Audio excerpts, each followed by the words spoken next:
Welcome to a bonus episode of Timm Talk, the podcast about the DC anime universe co-created by Bruce Timm. I'm Chris Lord. I'm Cameron Dexter. It feels good to be back. We're back. I know. It's actually been a while. For us, it's been almost 2 weeks since we've seen each other. This is absolutely true. And you know what that means?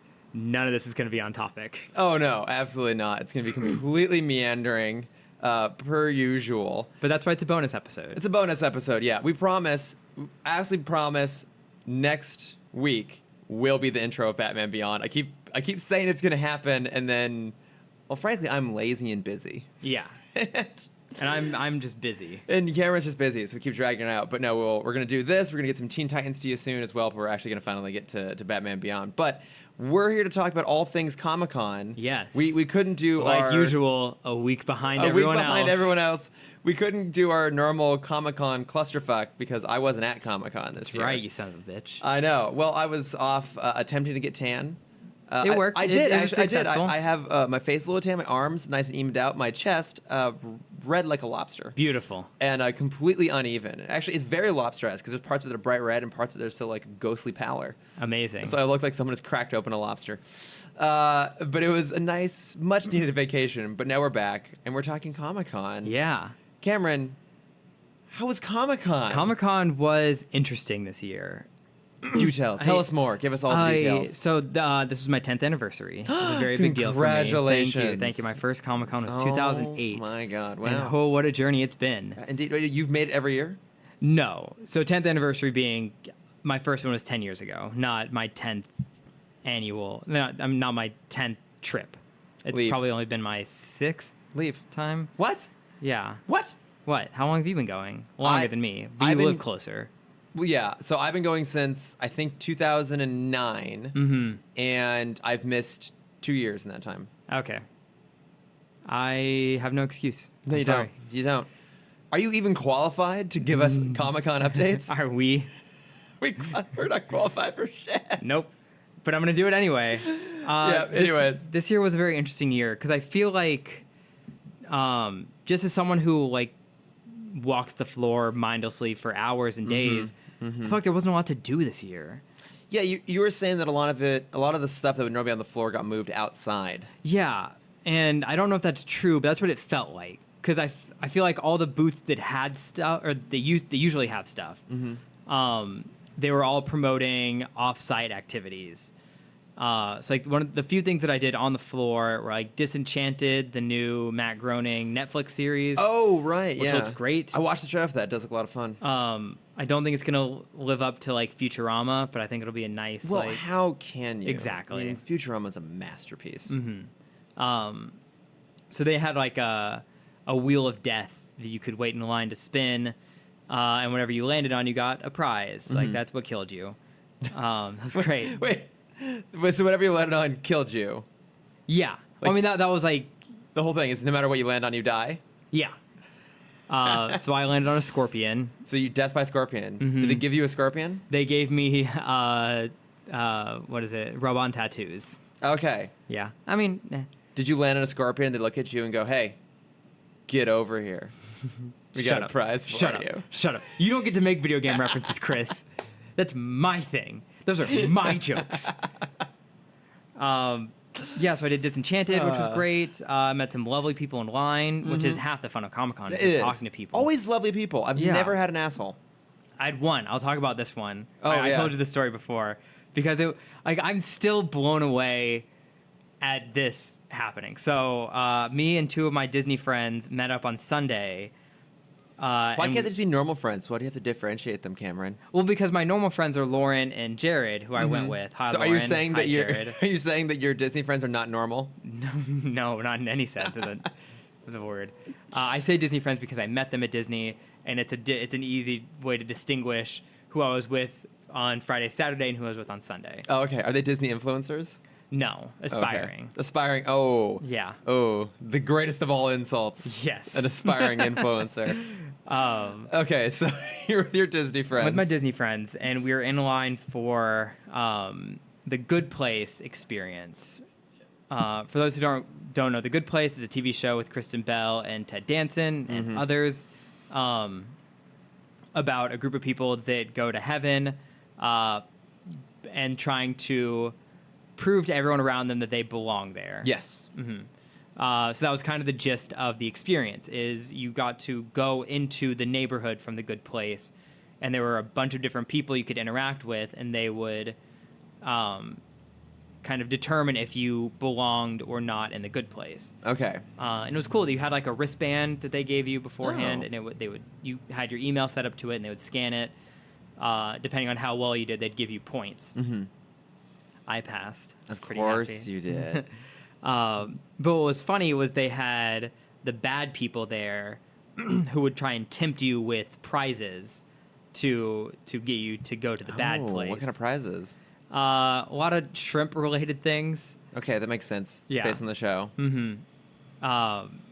So while we were in line, right when we were the next group to go in, there was this guy that came up, and you said you've never met an asshole at Comic-Con. No, I mean, not to my recollection. I don't remember having a confrontational experience at Comic-Con. I've had one. Oh, confrontational, I've had two, but I've had one asshole experience. Okay. And that's what this guy was. So we've been waiting in line for about an hour and a half, 2 hours, and he comes barging into the front of the line. It's like, I'm VIP, and no one's giving me the treatment I deserve. And I'm like, is he on the show? Like, I hadn't Was seen it Ted Danson? It was Ted Danson. I hadn't seen season 2, so like maybe he was part of the cast and just was having, like, I don't blame, especially on Sunday, I don't blame people for being super short-tempered. Like, it's a long con. We're in the heat. Yeah. Like, we're just kind of doing our own thing.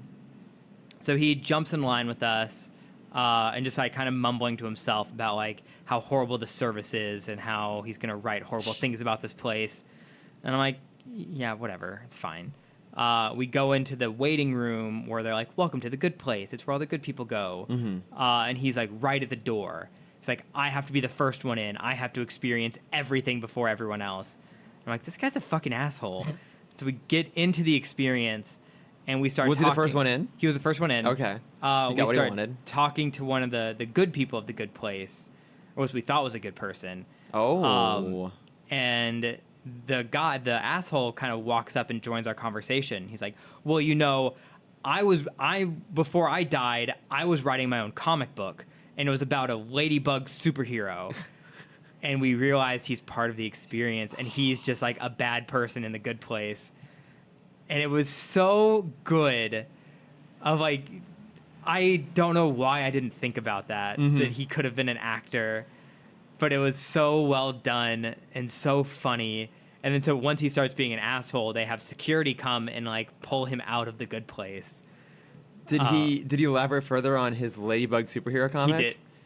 A little bit. He had sketches that were just horrible sketches. He's like, yeah, I pitched it to Grant Morrison and he turned it down because he's a stupid idiot. He's like, I got Alex Ross to do some of the art. Like, look at this piece. I pitched it to insert well-known comic book Yeah, creator that's exactly here. what he did. Yeah. And it was so good.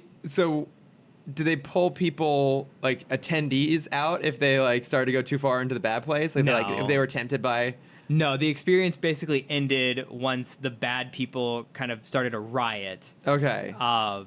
And then this has to be a reference to season 2. A giant ladybug comes in. Oh, okay. And starts crushing the city. And so then they're like, you got to get out, you got to get out, you got to get out. And then they kind of hustle you out of the good place. Wait, so how did they do the ladybug thing? Magic? I don't know. I mean, it was a prop behind the wall. That Okay. I guess this is outside, right? Yeah, this is an outside event. Okay. It just kind of crawls over one of the buildings. It doesn't like fly around or anything. So what did they try and tempt you with to go to the bad place? One of them was giving a giant shrimp out. That sounds pretty awesome. He was great. One guy just had it was the I don't remember, the something hall effect where you have 3 doors. No, I don't know. It's a famous like the Maze of the Minotaur, like the No. It's like a famous conundrum of Price is Right. You get 3 doors. There's a car behind one. You pick A. Bob Barker opens up C. Okay. Do you switch to B? Oh, okay. The something hall effect. Oh, I don't know. And the rule is you're always supposed to switch. Why? Statistics, I don't know. Oh, okay, I don't get it.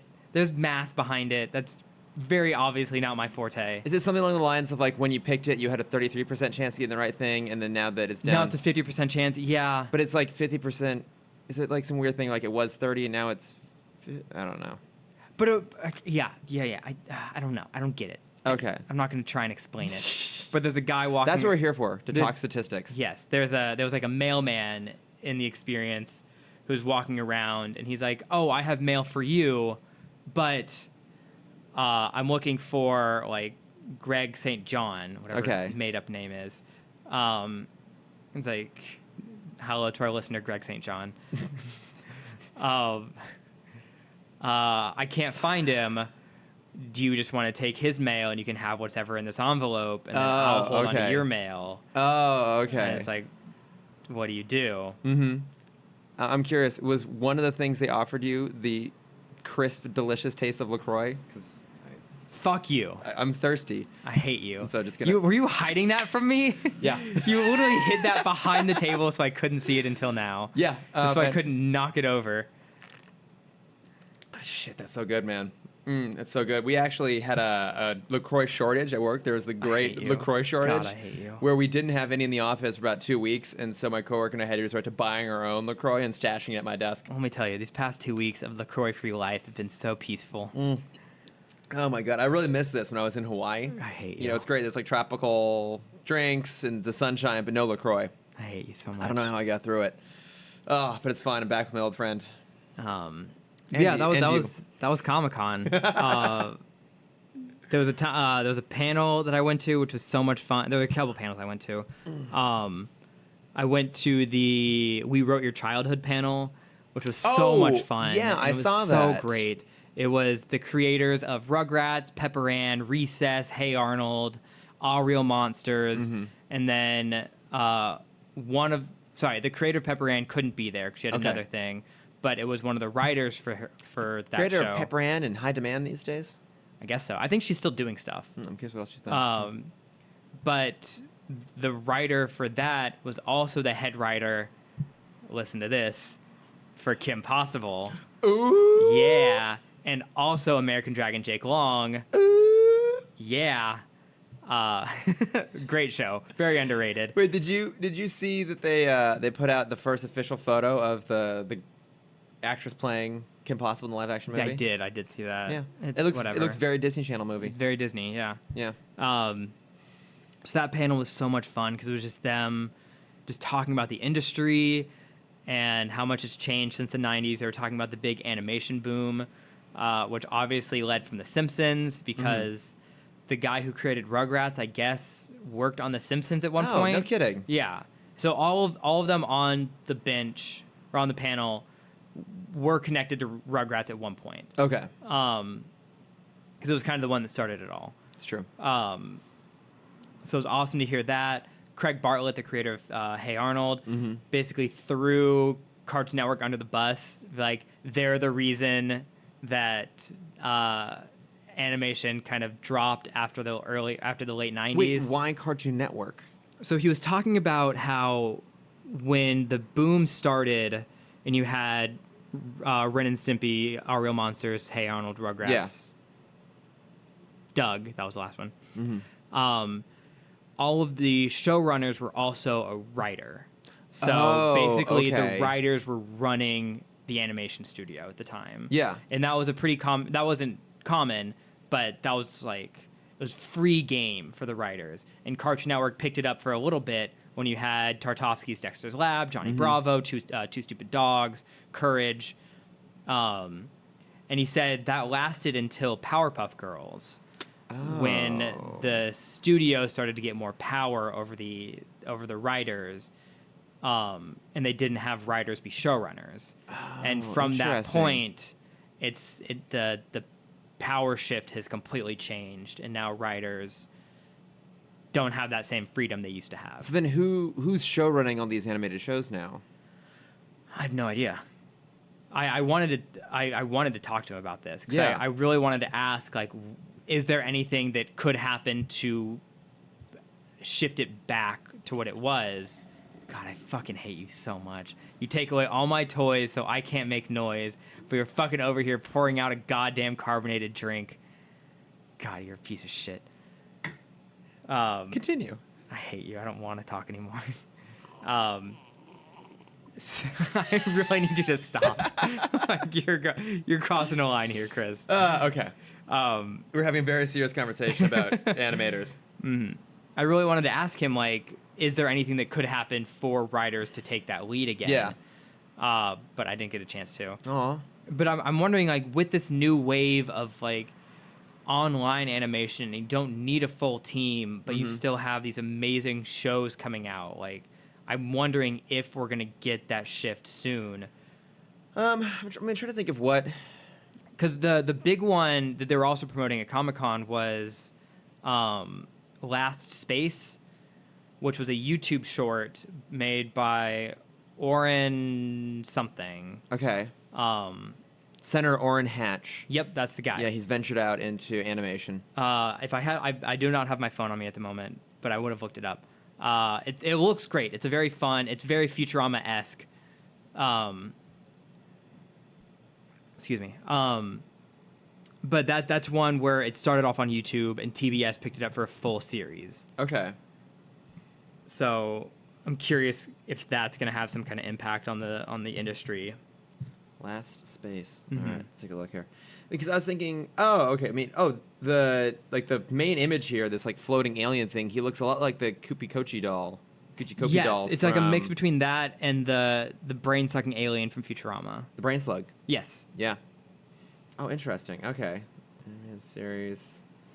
An astronaut named Gary meets a mysterious plant-destroying alien mooncake. Okay, interesting. If you haven't seen the short on YouTube, I highly recommend it. It's great. It's very fun. Olin Rogers? That's his name, Olin Rogers. This cast is pretty impressive. Dave Tennant, Tom Kenny, Fred Armisen, Steve Yeun. Oh, Gina Torres. Yeah. Oh, interesting. Because I only watch a little bit of animated stuff now. One of the few that I was still watching was Rebels, and now they're doing Resistance next, which I'll probably end up watching. Also, Clone Wars is coming back. I saw they it's announced coming that back. It's coming back as part of the Disney streaming service. And Dave Filoni show runs all of those. I think he's a writer, but I mean, if he's not, he's certainly in the vein of like a Bruce Timm sort of person. Like he's a creative force behind the show, and not just like a producer running the whole thing. Right. Yeah, and I think that's. I can't say for broadly speaking what state of animation is right now, but that was a really good show.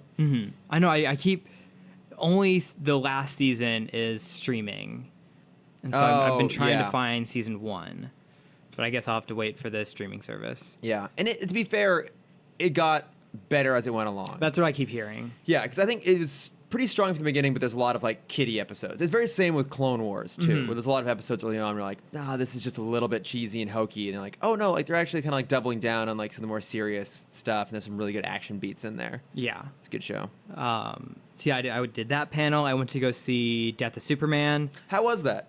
It's fine. It's part 1 of 2. So right, like, yeah, I watched the sneak peek of Reign of the Supermen today. Yeah, so there's no real rush to kind of get on it. Reign of Superman come out in January. Yeah. The big announcement was the next year's movie is going to be Hush. Oh my god, which is going to be insane. I'm curious. I'm very curious how they're going to do that. Like, I get it's much more complicated to not make it just a movie, but I mean, it's hard to stretch it out, but I almost would love to see it done in like a 3 or 4 part limited series. Okay. Like, I think that story, to do it justice, needs to be done over like 3 or 4 hours. So here's my big concern with that, because that's a good point. They're doing 3 animated films next year. Oh, what do they do? Oh, so Reign of Supermen, Hush. Yes. What's the last one? I don't remember. Oh, as always, on the pulse. On my phone. Timm Talk here. Right outside of arm's reach. But I remember them announcing. I'll look it up. I remember them announcing Reign of Superman and the other one, and like, oh, but we're giving you a third one, and there's kind of like a hesitation in the audience of like, Do we need a third Like, one? you don't need to rush these out. Like, we're gonna watch them. Yeah. Well, I mean, we've talked about this a lot. I think in general the quality has been diminishing a lot. Absolutely, and I mean- that's why I'm really upset that they're making 3 in a year. I'm very curious about Hush because that is one of my all-time favorite stories. Mm-hmm. Okay. Let's I see, wanna where say are we it's a- now? Death of Superman, Reign of Superman. Gotham. Oh Is wait. it a Harley thing? Oh wait. No, continuity. Okay, here we go. Oh, this isn't very updated, is it? Because the last thing on here is Hell to Pay, which I haven't seen. Oh my God. I'll take the half step away from the mic. How dare you? Oh, Wonder Woman Bloodlines. That's what it is. Yeah. Yeah. I liked the first Wonder Woman one. Mm-hmm. Oh, Justice League versus the Fatal Five. Yes, that's when they announced. Who's the Fatal Five? Good question. I'm looking at this now. The Fatal Five is the Emerald Empress, Mano, the Persuader, Tharok, and Validus. Sorry, they're doing 4 next year. So those are all characters I don't know who they are. Same. What? Yeah. What? Oh, Yeah, so 4 in a year is a little much. Yeah, I mean, okay, what was the last... I haven't seen Gotham by Gaslight. No. We both liked Batman and Harley, but I feel like we need to revisit that one. That might have been a bit of nostalgia. Batman Ninja, I heard was weird. Yeah, oh yeah. Yeah, Still haven't watched it. Yeah, DCU Watchtower did a podcast about it. They talked about it, but I haven't watched it yet. I want to watch it first and see how I feel about it. I mean, because I haven't really liked any of the New 52 stuff, like Justice League Dark. I didn't like The Killing Joke. Babylon Teen Titans. Gods and Monsters was different, kind of interesting. I think the last one that I really enjoyed was Flashpoint. Yeah, I liked Assault on Arkham. I But that thought it one's was set- okay. Yeah, that one's set in the Arkham universe, though. Yeah, Flashpoint was pretty good. Mhm. Never saw Superman. Oh, I did watch Superman Unbound. It wasn't very good. I watched it recently. I mean, I liked their version of The Dark Knight Returns. Yes, that was great. I thought that was but really was that well New done. 52? No, it's not New 52, but Yeah. that was back in like 2012 Mhm. that came out. Yeah. So, yeah, they haven't been as good lately. So I'm very curious about Hush. See how well they do with that. Okay, I think here's what will indicate the quality. If it's set in their New 52 verse, it probably won't be very good. Mm-hmm. Because I think that those are just always a little bit rushed and shoehorned and half-assed. Yeah. I was disappointed when I saw that the Death of Superman was set in that universe. Like, the cool thing, and I don't know if you've actually seen it, from what it looked like from the trailer, the cool part about it was that it would incorporate all the Justice League. It does. Which was part of the original comic arc, which would be cool to see. But that being said, I just don't really like those versions of those characters very much. I will say the action's pretty good in the movie. Okay. There's one point where it finally clicked with me about why Batman is in the Justice League. Mm-hmm. And I don't know why it took me so long for it to click. Okay. But as they're all fighting Doomsday, spoiler, it's Doomsday. What a shock. Yeah. You have a moment where each member of the Justice League gets the tiniest bit overconfident. Okay. And they're like, I have powers. Obviously, I can win. Mm-hmm. Most blatant with Green Lantern, because Yeah. that's how he is. Yeah. He's Hal like, Jordan. I'm a space cop. Like, I'm a space cat. yeah, I can beat this guy. Like, I beat guys like this all the time. Mm-hmm. So then he gets the shit beat out of him. Nice. Flash comes in and does the like super speeding punching, and you see him like kind of crack a smile as he's enjoying doing this, and that's when he like slips up and gets hit, and you just hear like every bone in his body shatter, which is very exciting. And then it's Martian Manhunter is just kind of being a little too passive with the fighting, and that gets him knocked into fire, because always. But then you see Batman come in, who is very cautious with everything he does. He's never underestimating Doomsday or overestimating himself. You see the balance of that. Okay. And I'm like, oh, right, because that's what Batman does. Yeah. So that was cool to finally like see that visually Okay. on screen. See, yeah, I mean, I'll watch it. I'll watch it at some point because I It's think fine, it'd be yeah. worth checking out. But yeah, I think I would love if they do Hush, make it its own one-off thing. I mean, it's hard to do Jim Lee's style and animation, but make it look like Do what they did with year one. Yeah, that's true. Just do it something close to it. Like I really want to see that version of the bat suit too. Like it's a little bit different with like the light blue cowl and the symbol and everything.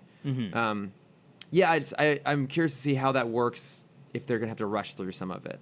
Like I've always said, if they do the long Halloween, that has to be done in like a miniseries. And the thing is, now they have the platform for it, Right. with DC Universe. I'm kind of surprised that wasn't one of their flagship things on there. I think they want to. I think they'd set what their flagship stuff is going to be for a while. Yeah, I guess that's part. And maybe part of it too is that they know that those movies do well enough that maybe they're going to try and keep new releases still coming out on DVD and streaming. Absolutely. To like, because they're going to make more money that way probably. But they did show a lot of stuff from the DC Universe streaming stuff. Like they showed the first trailer for Titans. What do you think of that? It's not great. It looked a little Not a big CW. fan. It looked very CW. It looked very CW with Fuck Batman. Fuck Batman. Yeah, but it's like, oh hey, it's R-rated though because they're swearing. I don't know. Like I'll watch it. There was I think Weekly Planet brought this up, that they think that whole fight scene is a dream sequence of Robin going rogue, and that's what happened. Like that's what'll happen if he doesn't have someone to keep him in check. Okay, maybe. Because you do kind of see him just murder people. Yeah, it's true. He's kind of going crazy. Yeah, I mean, it didn't. I'm still interested in it. Beast Boy looks great.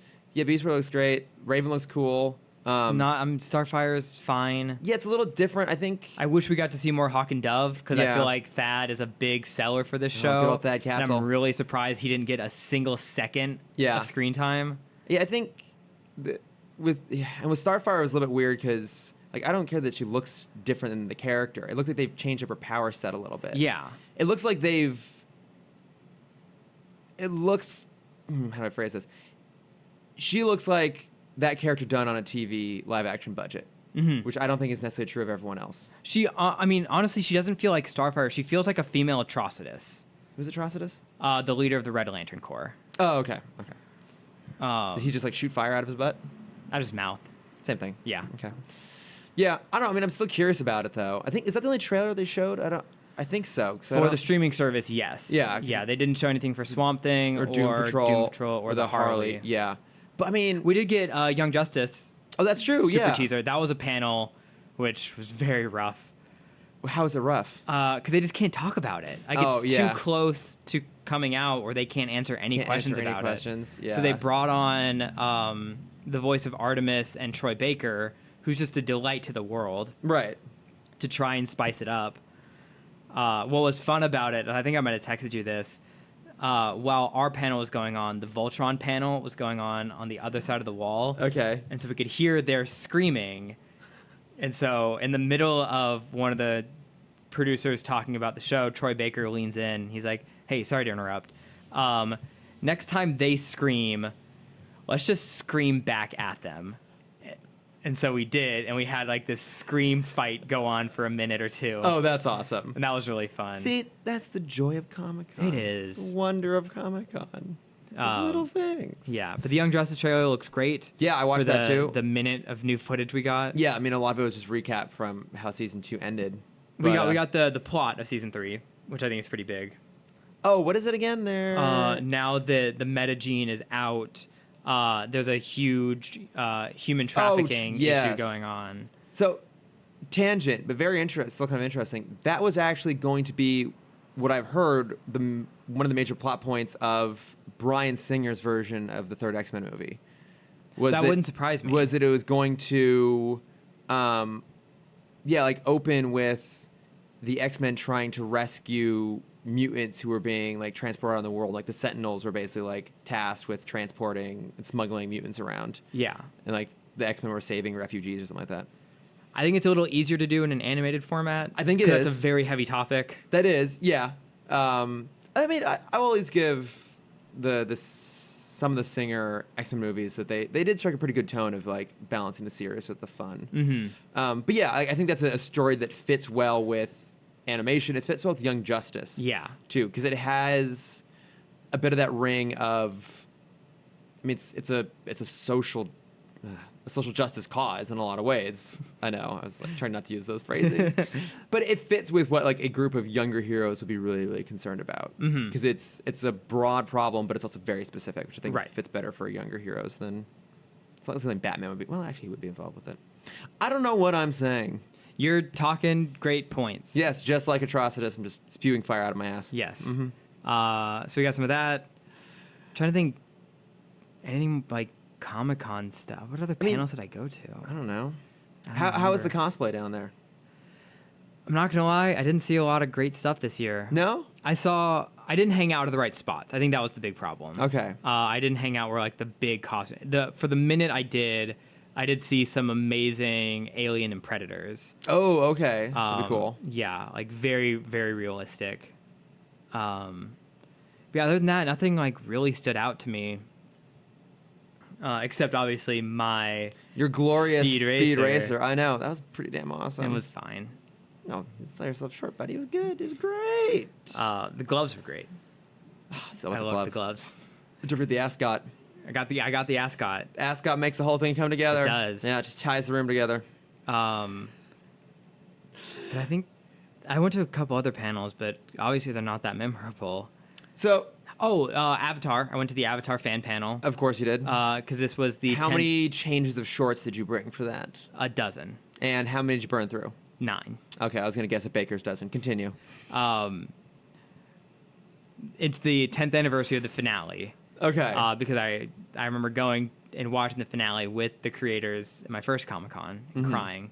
Oh. And that was such an interesting panel because it kind of does everything in an hour. So they had Mike and Brian weren't there, unfortunately, the creators, but they had one of the producers on. They had Joaquin Dos Santos, who now writes for Voltron. He was a writer for Avatar. They had Dante Bosco there, voice of Zuko, and the voice of Sokka, whose name I don't remember. And then like a few fans were on the panel. So they start off kind of with the boring side, and I honestly felt bad for the voice actors because they clearly did not care about this at all. But it was the fans talking about how Avatar impacted their life, and I'm like, yeah, I don't really care about this. Hey, Cameron, Avatar is important to you. It is very important to me. It's important to other people. Maybe it helped them get through rough periods of their life. It did. It helped me get through helped me get through high school. Yeah. But so don't go shitting on people wanting to stand up in front of like 10,000 people and share their story. 700 of us. Whatever, and rounding up. It wasn't that like boohoo, sob story, don't care kind of feeling. It was like, I appreciate that Avatar had such a big impact on you, but like that was for everyone in this room, and it's kind of not fair that 2 of you get to tell your stories. Did they just like pick 2 people at random to go up there and It tell was just 2 people on the panel. So it was like a famous cosplayer who always dresses as the Cabbage Merchant, and then a girl that does fan art who's now an attempting voice actress. Okay. And I'm like, yeah, keep it to like 5 minutes. This is why you've never come across an asshole at Comic-Con. Because you're the asshole at Comic-Con. Yeah. So they did that. They had a costume contest. Okay. And D. Bradley Baker, one of my favorite guys in the world. Oh, yeah. Voice of Appa and Momo and basically every animal in every cartoon ever. Yeah. So they were the judges for the costume contest, and then they sat down and they had this super cute segment where they had 2 little kids who were learning how to read come up on stage, and they had the Avatar comic from Dark Horse. Yeah. And the kids got to read alongside the voice actors, and the voice actors played their parts, and it was really adorable. Everyone was like clapping and cheering and crying, and you were sitting there going, "These fucking kids! These fucking kids! I don't give a shit about them, right? If I don't get to be a part of it, then no one should." I want to hear the voice actors pretend like they care about the show. Yeah. But one of the kids was really adorable because he was like actually doing a voice while reading. Because he was playing not Hisoka. Sorry, that's from Hunter x Hunter. He was playing their dad, Sokka and Katara's dad. And so he like tried to have like this super deep voice, but he's 5. Oh, that's adorable. It was really cute. Aw.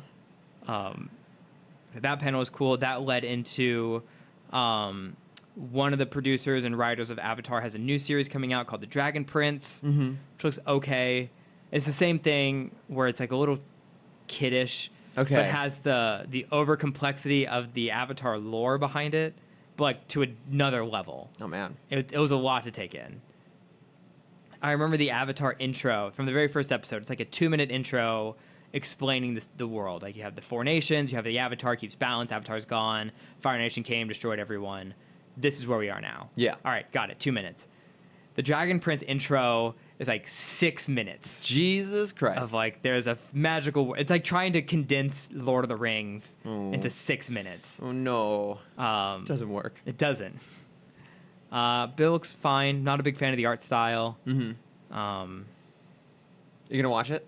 Oh, yeah, obviously. Yeah, of course. Yeah. It's got Sokka. Sokka's the main character now. What am I asking? Wait, is it a spin-off? No. Oh, okay. No, it just has a lot of overlap. Oh, okay. It's a spiritual successor, Yes. if not a literal one. Oh, okay. So I think those are all the panels. Okay, so before we get into like the big announcements, then I will ask you after having gone the same question I asked you beforehand, which is how much longer will Comic-Con continue to be fun? I asked this to a lot of people this year. I mean, fun. I think it'll always be fun because now I have so many people there. Yeah, that's that the I'll big shift always have fun for me as well. because like I got to hang with Matt. And Oh, that's man, always he was so on much a panel. Fun. He was on a panel. I was really sad that I missed it because it was right before. dick. I know, I am, and I apologize profusely, but it was right before the Superman panel or the Superman movie premiere. Yeah. Okay. Well, you know what? I appreciate you disappointing our mutual friend in favor of doing something for the podcast. Good on That's you. what I'm here for. Podcast first. Yeah. Podcast for life. One of my former coworkers, who's now at WB, was there. It was his first con. Oh, cool. And so it was so much fun hanging out with him and Yeah. reconnecting with him. And then I have art friends that I only see at con. I have Yeah. Justin Harder and Tony. Him. I have a few friends that are on Artist Alley and they have their own little booths set up. So like I'll always have fun with that. Yeah. I got to do shots with a puppet. What? So Matt is a host on Hyper RPG for people who don't know. Matt Acevedo, look him up. He's great. He's great. On Hyper, they have a puppet role-playing game, like a puppet D&D, where they're all former Disney puppeteers. So they're very good at their craft. We met all those guys. Yeah, sorry, you met him. We met them at WonderCon. Yes. Oh yeah, my those god, guys. they were all really fun. Yeah, and so one of the guys brought his puppet to a bar on Saturday night. Wait, no, I saw this. I saw this on posted your on Instagram. Snapchat, on Instagram, yeah. And so he was like, the puppet was acting drunk. Yes. And so the puppet was like, round of shots on me. And so the puppet had an empty shot glass. Yeah. And we all did shots with the puppet, and it was so much fun. See, these are the things that only happen at Comic-Con. Right.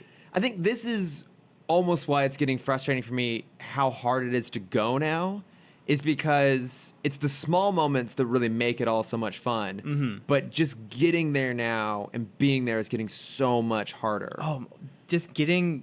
I've figured that leaving San Diego is impossible. It will never be easy, no matter what mode of transportation. Because I would imagine like the vast majority of people that are down there are taking the same route we are. Yeah. Which is back to LA. Well, I took the train this year. How was the train? I was going to take the train if I hadn't. Taking it down was great. Okay, because you went early. You went down on Thursday? Thursday morning. Thursday morning. Yeah, the first train down.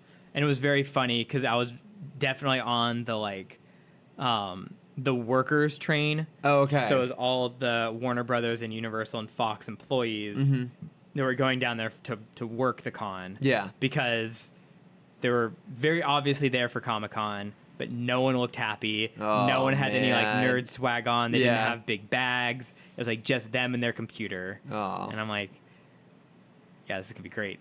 So much fun. So that was fine. Getting back was such a hassle. My train was 2.5 hours late. Whoa. Yeah. Somehow, it would have actually been faster for me to drive back. Oh my god. And because that's like a 4 to 5 hour drive from San Diego to LA at peak Comic-Con leaving time. Yeah, it's bad. So So yeah, I took the train. It was 2.5 hours late. I was supposed to leave at 3:30, and I didn't get. And so all the trains were backed up. So even when we were on the train, we had to stop every like 30 minutes because we were getting too close to the train in front of us. Oh my God. So we just sat on the tracks. They overbooked every train. Yeah. So it was standing room only for a lot of it. Luckily, I got a seat. Oh my But there were God. people just standing and sitting in the aisle. And they said that not everyone who has a ticket will get on, which is madness. It is pure madness. Holy shit. Yeah. But I had a great time. Well, good. I'm Because glad you had a good time. I posted this on my Instagram. The guy behind me in line for the train, he used to be the vice president of animation at Nick. Oh, that's right. Yeah. And it was so much fun talking to him. I was wearing my Nick shirt that I made that had all the classic characters. And he kind of looks at me. He's like, do you know all the people on your shirt? Not realizing who he's talking to. I'm like, I do. Says the guy, not realizing who he's talking to. Exactly. Well, so I assumed he was someone because people were coming up and pitching to him while he was in line. So Oh, we stood in Jesus. line for about 3 hours together. Yeah. Longer. Because I lined up at 2:00. And we didn't board the train until 5. Woo. Yeah. So 3 hours. Yeah, we sat in line for 3 hours. So people were coming up and like pitching comics to him, like, "Hey, I have this new thing. I'd love for you to check it out." Yeah. And so at first I thought it was just a friend, and I realized he must be someone. somebody, yeah. And so, we were talking. We talked about Nick, and he's like, "Oh yeah, I helped create a lot of those characters." I'm like, "Excuse me?" What? He's like, "Yeah, I was the vice president of Nick," and I'm like, "I love you."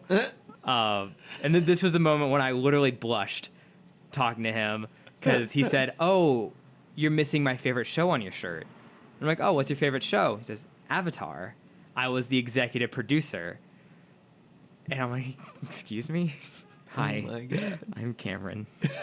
It was unbelievable. And now, which makes it even funnier, is he's senior vice president of TV animation at Disney, who is in charge of all the shows that I work on.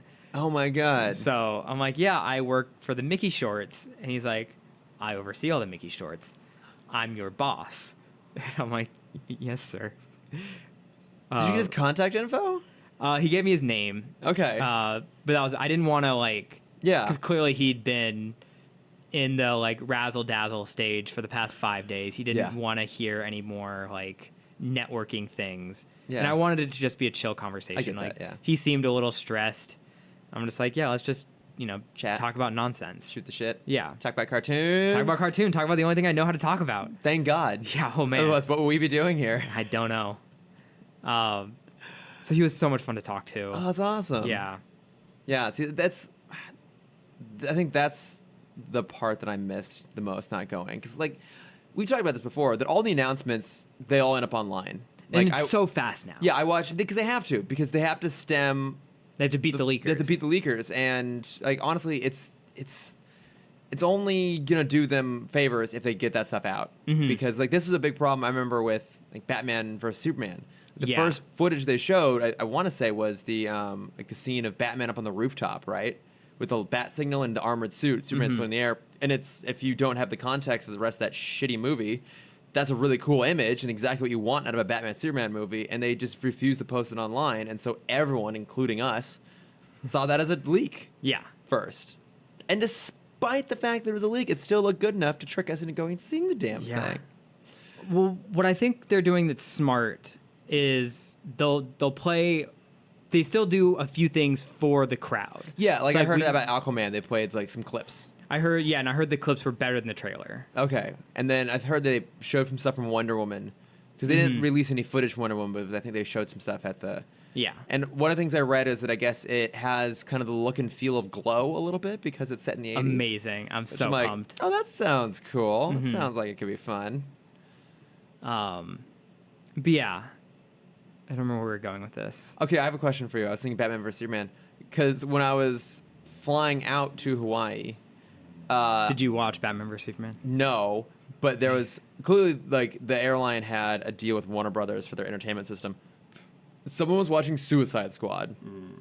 Someone else was willingly watching Batman vs Superman. Even if it were on an airplane and you were putting it on to try and fall asleep, would you rewatch either one of those movies again? Never. Yeah, I don't think so. Although we talked about at some point maybe watching the extended cut of Batman vs Superman. Oh, but it's even longer. I know, which is unfathomable. But I found myself listening to music and watching bits of Suicide Squad.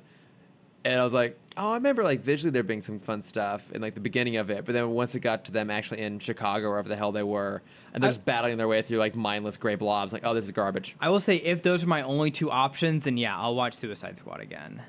Just for El Diablo, because I want to support my teacher. Yeah, that's true. And that character was pretty good. Oh, that was the big thing. I gave a high five to Jason Momoa. Oh, I saw was pretty that. exciting. Yeah. Yeah. Have you washed your hands since? Nope. Good boy.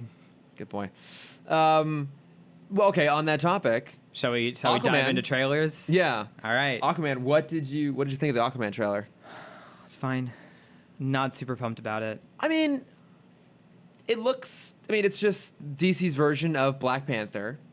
And just in terms of like this whole magical, fantastic, crazy world, the visuals, the plot even.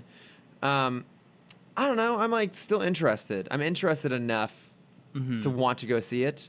I mean, obviously we're gonna see it. We have to. I know, Yeah. for this Even if we didn't have to, I thing. would see it anyway. Yeah, almost out of like curiosity. Maybe that's what they're gonna get us.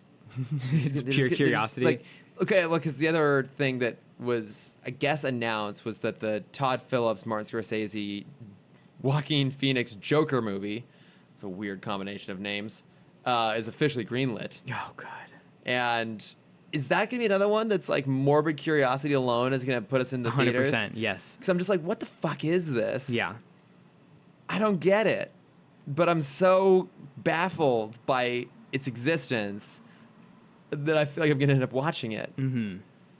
They had these. So with Aquaman, they had these shots. Not in the footage. The only one that was relevant was the Lego sculpture. They had Jason Momoa's. It was so unsettling.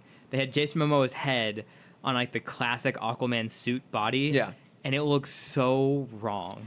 I mean, he has that suit. Yeah, the suit is. You're right. He does have the real suit. Or he does have the actual orange and green. I guess since it's not as bright, it didn't look as weird. Yeah, I think we're just seeing it in Lego form. Yeah, that might be a bit weird in Lego form because I've only seen. I don't think it was in the trailer at all, but I think we saw bits of it in like some production photos or something like Okay. that. I don't know. It'll be interesting to see how it all comes together. Mm-hmm. I'm curious about it. What do you Yeah. think is Shazam? I like Shazam. Yeah. I think it's a lot of people are complaining like it's not. I don't know why they're complaining about this, but they're like, oh, it doesn't have the same tone as the rest of the universe. I say good because Yeah, I don't like same. the tone isn't doing them any favors. Terrible tone. But for any movie that could get away with kind of having a funnier feel, a lot more lighthearted feel, like Shazam is the one they can do that with. Yeah. I like Zachary Levi a lot. Me too. Something seems off. It does. It doesn't feel like the same person. Like the kid and the adult Shazam don't feel connected. That's what it was for me, at least. Okay, I think for me it's something about him with that look just doesn't work. I think, are you so used to seeing him slim? That might be it. I think it's like, I think his face doesn't work with that body and hair. Yes. Because they definitely puffed up the suit a little bit more. Yeah, I mean he put on a lot, but like it. Yeah. Yeah, they can't get away with the same thing they did with the Batman suit. Because, like, obviously Batman needs padding. Yeah. And so you see the armor. Where Shazam, it's just, he's in a muscle suit. Maybe part of it too is that character is boyish because he's literally inhabited by a boy, by a kid. But I think that you need more juxtaposition between his demeanor and his look. Like, Yeah. Zachary Levi looks like this totally sweet guy, like the sweet, lovable guy. So that doesn't really fit with the physical look of like the beefy chest and like the slick back hair. But also, I feel like, and I'm not saying that someone like a John Hamm should have been Shazam. I mean, other than rhyming alone, I don't think that would have worked. Mm-hmm. But I think you need someone who looks a little bit more serious and then is playing against type, or maybe you need to have an actor who we know for being a little more serious than playing against type, so it feels a little more out of place. Mark Wahlberg. Oh my God, no! We need a good actor. I'm honestly surprised he hasn't been in a DC film yet, because he's kind of the last musclehead. He would fit left. very well in that universe. Yeah. That is not a compliment. It's He's too great busy with Transformers. It's great that they'd rather buff up other actors than hire the last buff actor not in a superhero franchise. Like, okay, I think, for example, I think Dwayne Johnson is perfect casting for Black Adam or even Shazam. Mm-hmm. Except for the hair would look weird on him. But you can just forgo the hair. It's fine. But someone who we have that sense of them being like serious and being like big and intimidating, and then we meet them, they're like not. Yeah, they have that personality, but they're not. I think Zachary Levi doesn't look intimidating. I think he had to have a little bit of that.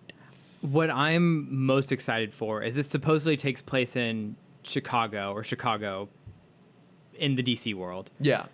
So it's just riddled with like dead gray matter from Suicide Squad. Yes. Was that in Chicago? I think so. I don't remember. Doesn't matter. But maybe not Chicago, maybe New Jersey. Where did Big take place? Because supposedly it's going to have a lot of ties to Big. Wasn't Big set in New Jersey I want to say New York?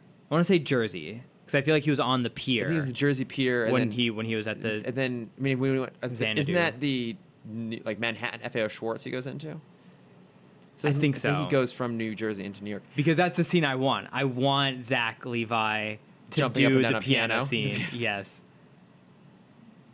But then, like, he has...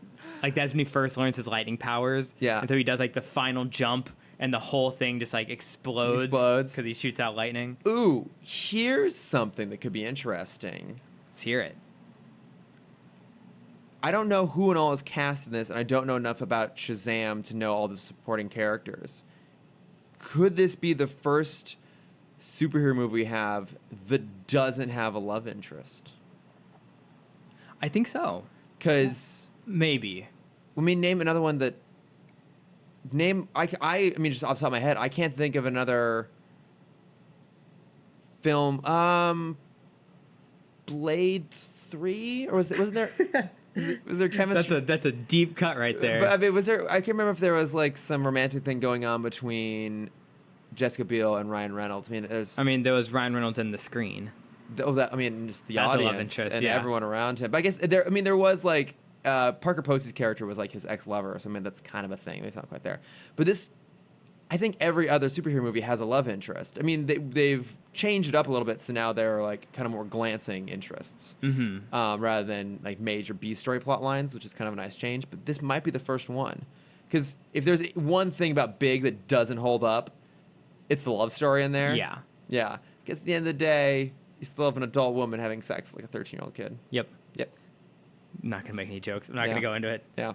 The only one that I could see is. I assume he's going to have a crush in school. Yeah, probably. Mm-hmm. I'd much rather this have more of like a bromance thing with like him and his best friend. Yeah. Two friends sitting in a hot... Damn it. I hate this. I hate myself.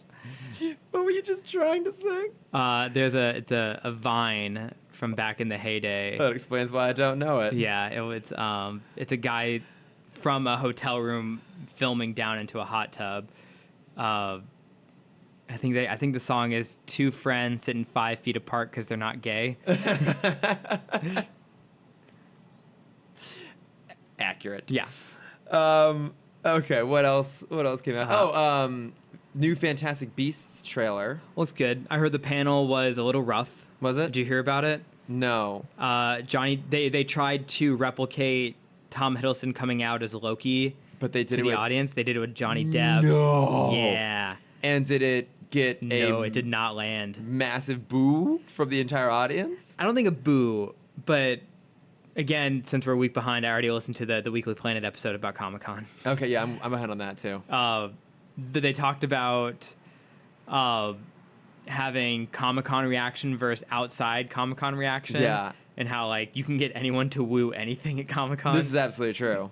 And so I feel like in the moment, they're like, oh, this is going great. Everyone's loving this. But then they heard all the reports afterwards of just, like, how bad it was. I mean, that is a terrible idea. Like, why? Of all of the characters to be in, to be in costume. Throw out...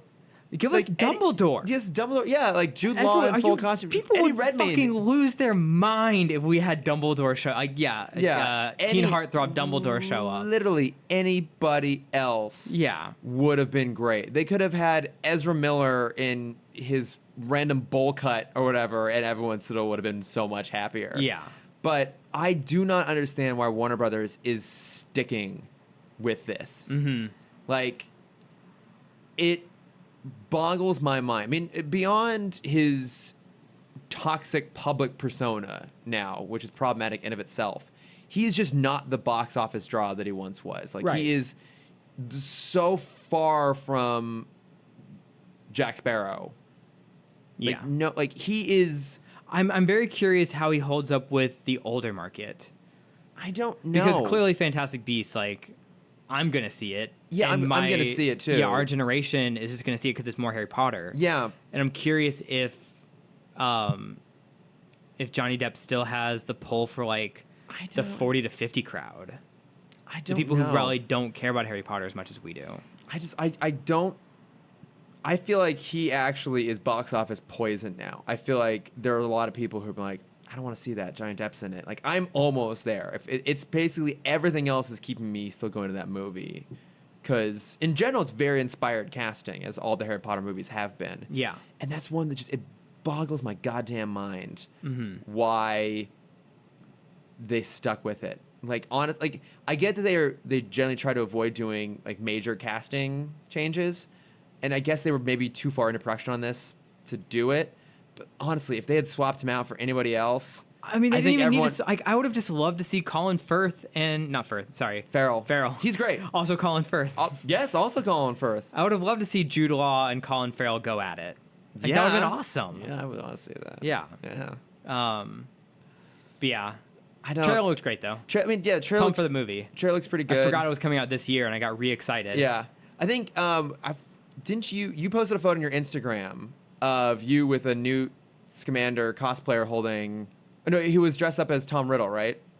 Yes. He was mocking the religious protesters outside. So, funny enough, I know him. We went to college together. We're That's friends amazing. on Facebook. I haven't talked to him in years, but like, he's one of my favorite people to follow on... His name's Ricky.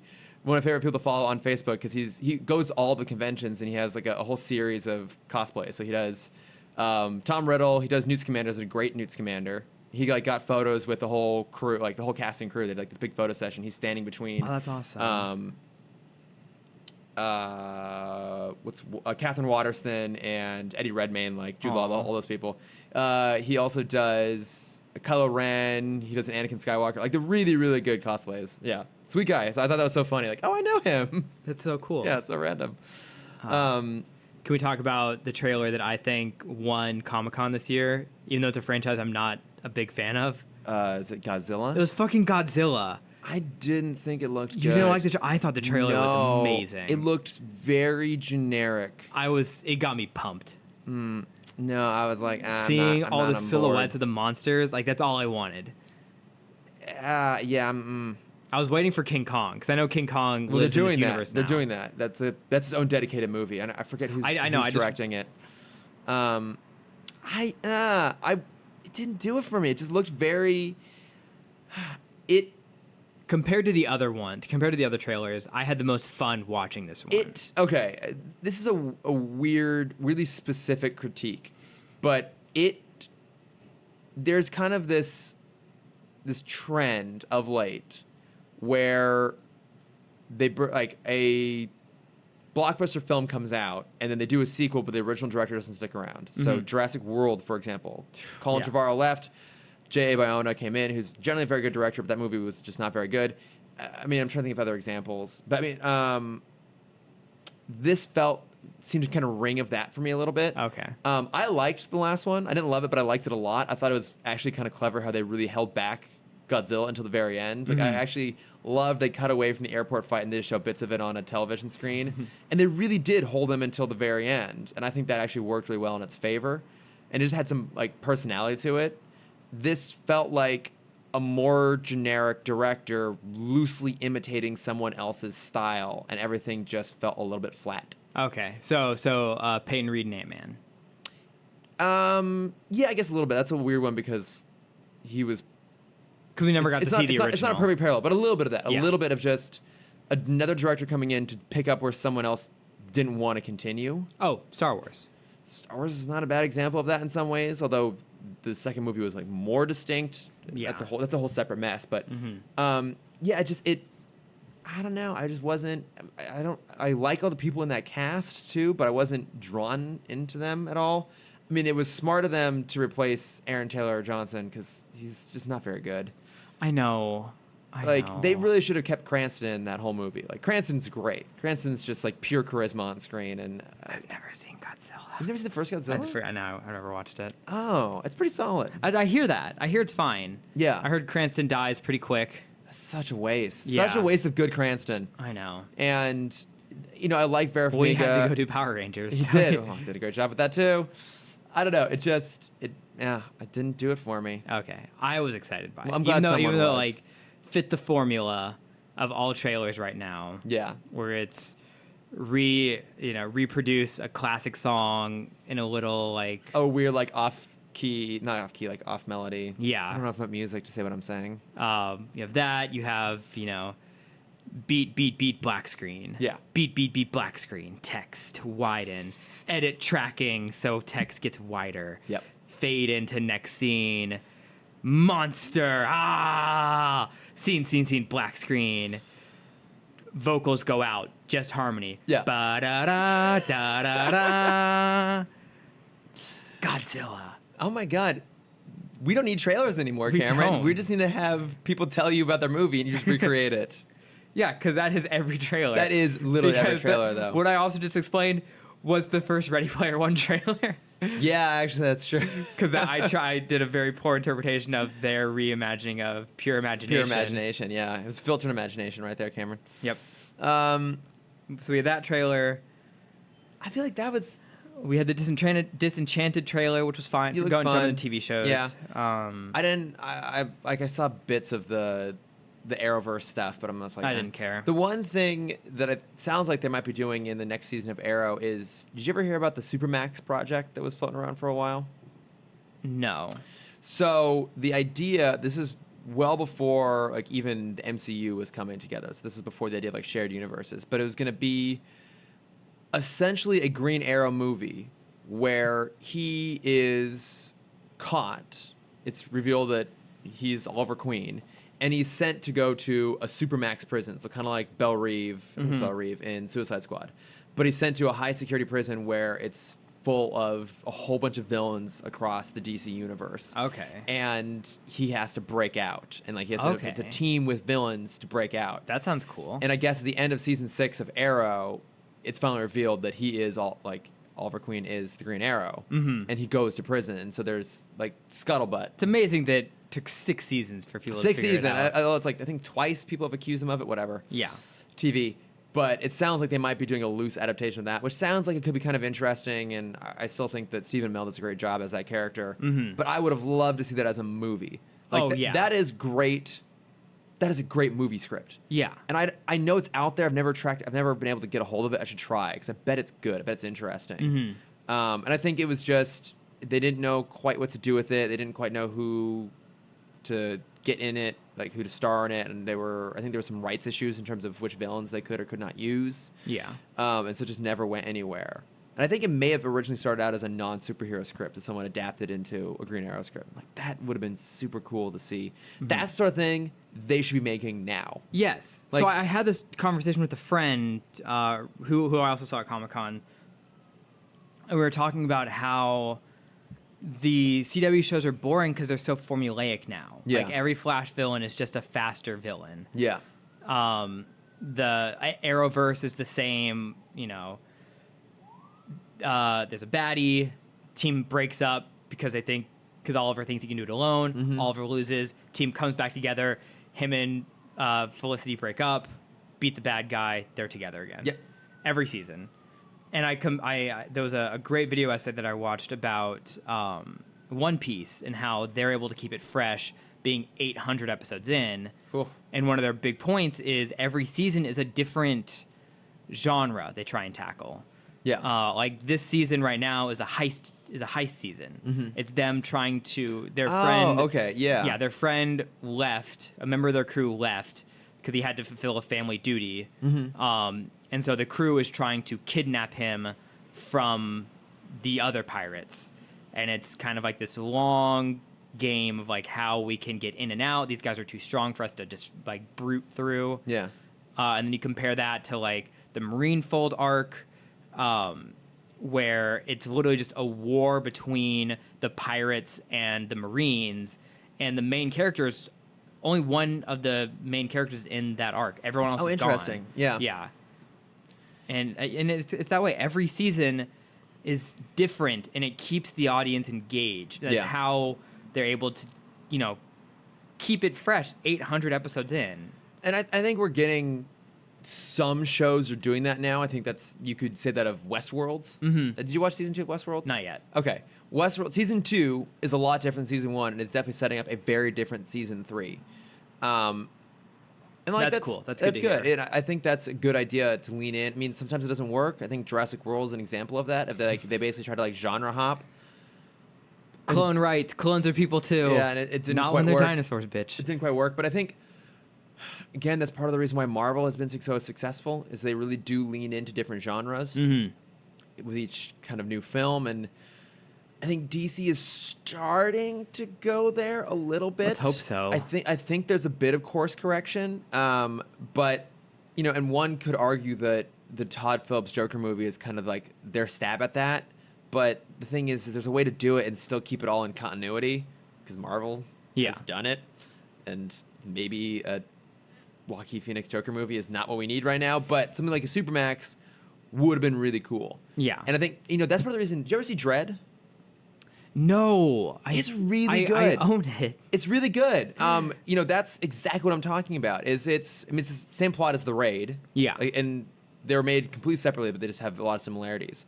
But it's that idea of like, go and take an original script and put a polish on it where you're incorporating an established character. I mean, there's something to be said for taking original stuff and then just applying IP to it. Yeah. But sometimes that works. Mm-hmm. Like Die Hard with a Vengeance, which is the best Die Hard movie behind Die Hard 1, was originally just called a script called Simon Says, and they adapted it so that it featured John McClane. Okay. And it's a pretty serious because it's the only Die Hard. It's Die Hard 2, Die Harder is just Die Hard at an airport, but Die Hard 3 is Tokyo Drift. Tokyo Die Hard. Exactly. Is a completely different structure to it. So it's like, you take the same character but throw a completely different film at us, and I think that's what they need to do now.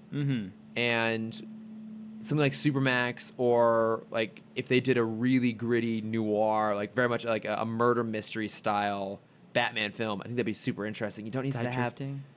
What? Sorry, I'm trying to think of what the crossover between Fast and Furious and Die Hard would be.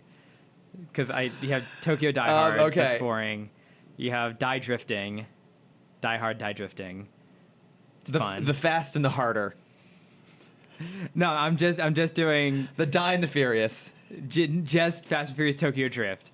How would you do the installment of Die Hard with Tokyo Drift?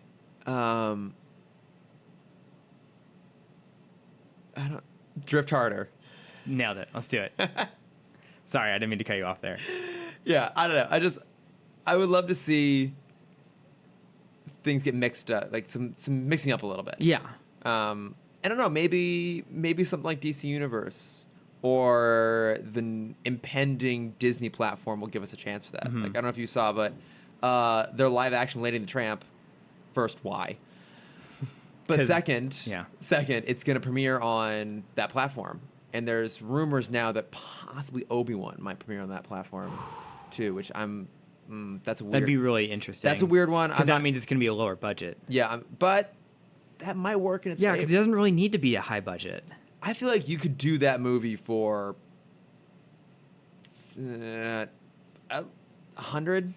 Mm-hmm. 100 million, maybe 60. You could do that pretty I was going to low. say 50. I think you could do it for like around 50, 60 or Yeah. something like that. I think you just I mean, got, you remember Deadpool 1 was 50 million. that's true. Keep it just very self-contained. Yeah. Just a very small story. Really make it about character. Don't make it this huge world-ending plot line. We don't need another Death Star. No, we don't. We don't need another Death Star. You know, and I think we might start to see more stuff like that with streaming platforms now as an option for distribution. I don't know. Mhm. It's all I'd kinda, love that. it's all kind of crazy, but I will say though that I'm pretty excited for DC Universe. Mm-hmm. Can we talk about the rumor for DC Universe? What's the rumor? The one we talked about at brunch What's the rumor? with Teen Titans? Oh, no, Okay. because I think that would be best saved for our Teen Titans Go podcast. Got it. Which we're doing, and I just want to talk about it, Chris. we'll talk about it off air, Cameron. All right. We're doing that in a number of days. We'll get to it then. Mm-hmm. But I think we started up very skeptical about DC Universe, and I'm on board. I'm all in. Well, I mean, I already bought it. Yeah, So I'm you're obviously clearly all in. But They were giving out free shirts, Chris. If you paid for it, you got a free of course, shirt. you gotta get that free shirt. You gotta get that free You gotta swag. get that swag. That $100 swag. Yeah. Well, and also it's great for us because Batman Beyond will be on there. Yep. Because right now it's not streaming anywhere, to my knowledge. Mm-hmm.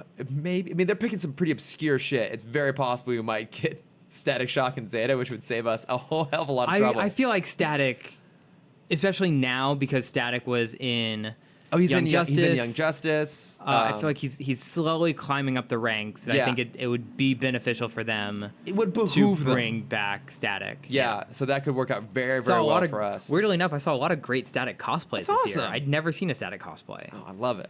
I love Static. Great character.